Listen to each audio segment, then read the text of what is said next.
What's up, fight freaks? I'm back from my vacation, and you know what that means. It's the return of the show that brings the MMA fix to diehard fans. Hosted by me, the Combat Remix, the world's worst non-MMA journalist, MMA journalist.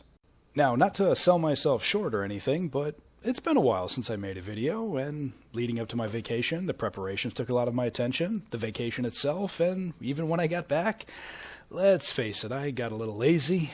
And you can hear how I sound. I'm not fooling anybody. My voice is hoarse, and I'm still really getting over Bob Newhart's death. That one was tough for me. But now that I got all those bullshit excuses out of the way, let's go ahead and talk some MMA news that everybody's already talked about. But don't worry, I'll still bring up a brilliant point that for some reason nobody on the internet was able to offer. Alright, let's get to it.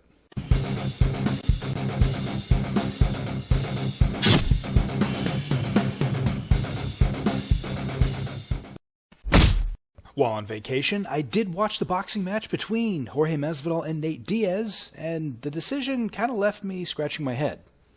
Or at least that's what I would say if I was a professional, but because it's me, it was absolute dog shit. Although, if I'm playing devil's advocate, I suppose maybe two of the later rounds, if you really insisted on giving it to Diaz, I wouldn't complain too much if you had it a draw.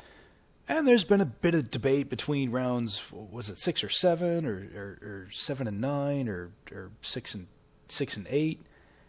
Well, once again, a true professional would have rewatched the video so it was fresh in their mind and, give more specific opinions. But it's me. And you're lucky I'm not doing this show in my bathrobe. But I'm not here to give you a brilliant breakdown of a boxing fight that many people are considering old news by now. What I'm here to do is point out something a little different.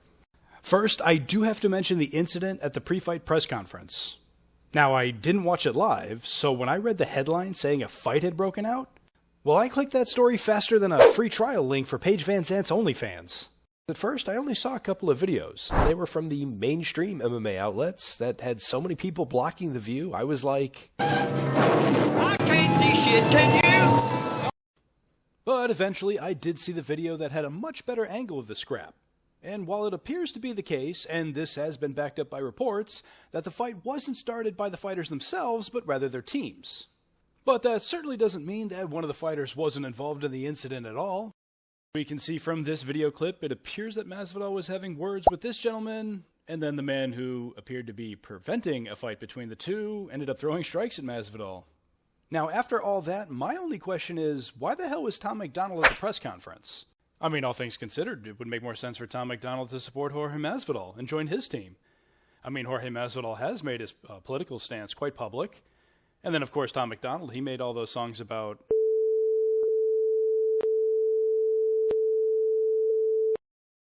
Now, the other pre-fight controversy that I do want to mention stems from a photo from one of their face-offs. This photo inspired a number of comments that were critical of Masvidal's midsection.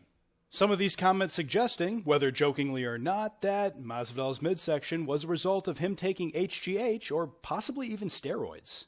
And while I can certainly admit that out of all the public photos regarding the face-off, some photos were definitely less flattering than others. And I'm the kind of guy that sees these comments and think it's all in good fun, whether jokingly or even half-jokingly. Now, what's a little bit surprising, for me at least, is when you look at different photos from the exact same face-off, you don't see any of the same criticisms for Nate Diaz. I mean, hell, I would even suggest that each of their physiques are somewhat on par. But I did even more detective work and came across this 4-year-old photo of Masvidal's title fight at UFC 251. And dare I say, these physiques are somewhat comparable, which I actually find fairly impressive considering it's been 4 years later, he was semi-retired, and Masvidal's almost 40 years old now. But I'm sure most of the people that even made the comments would agree with this assessment, and it was all in good fun. And probably because here's probably what would have happened if they said the same thing to Nate Diaz. What's up with it? At the stare down, your gut was looking a little pudgy. Say that again, and I promise I'll choke the fuck out of you. Oh, I know. Now, as this chapter closes on the rivalry for these two fighters, each fighter now holds a victory over the other. Jorge Masvidal in MMA and Diaz in boxing, regardless of how controversial the decision may be. So now the obvious question is, does the rivalry see a Chapter 3? And if so, under what conditions? Will it be another fight in MMA, boxing, jiu-jitsu, submission wrestling, pinochle, hopscotch, hot dog eating contest? Well, I suppose only time will tell. However, I suspect Jorge Masvidal may find himself facing another opponent sooner rather than later. Before his boxing fight with Nate Diaz was officially announced, everybody thought he was actually going to be facing Ben Askren. Serious speculations of this bout were taking place well over a year ago and were seriously being considered up until January of this year. But now that the boxing fight has come to a conclusion and Masvidal did officially lose, it doesn't seem all that crazy that he could fight Ben Askren. Now, if they did fight, I'm leaning towards MMA rather than boxing because after his fight with Jake Paul, I really don't know if Askren would ever take up a boxing fight. And I certainly don't think a fight between Masvidal and Askren would sell more than a rematch against Diaz and Masvidal, but nonetheless, it is something that I do think is plausible when it comes to that specific bout. Well, I'm going to keep this video short, so that's it for me, Fight Freaks. Thank you so much for watching, and a big thank you to my live studio audience behind me.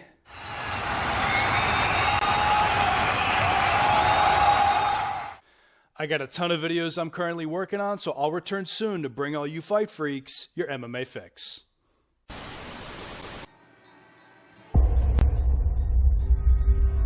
Dude, that's messed up.